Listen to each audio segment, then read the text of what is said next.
आग लगल ऐसन समैया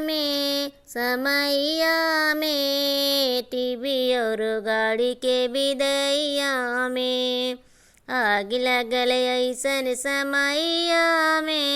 समैया में टीवी और गाड़ी के विदैया में।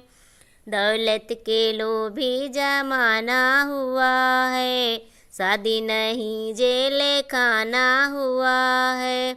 दौलत के लोभी जमाना हुआ है, शादी नहीं जेल खाना हुआ है। सिकड़ी मांगे खिचड़ी के खवैया में टीवी और गाड़ी के विदैया में। आग लगल ऐसन समैया में टीवी और गाड़ी के विदैया में।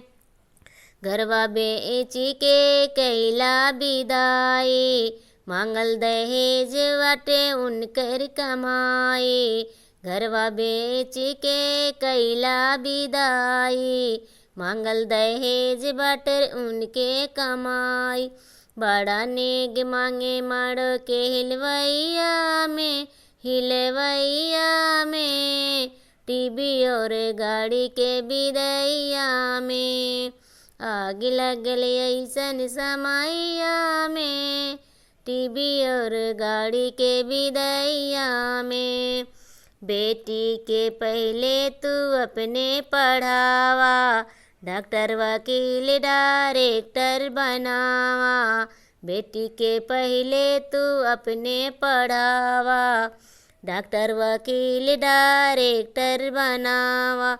आखिर बतोहरो समैया में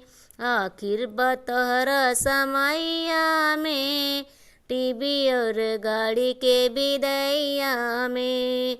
आग लगल ऐसन समैया में टीवी और गाड़ी के विदैया में।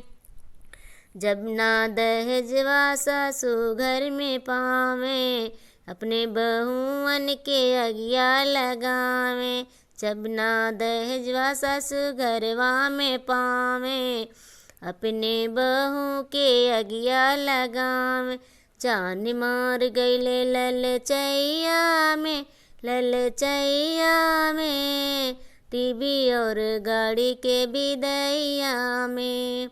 आग लगल ऐसन समैया में टीवी और गाड़ी के विदैया में।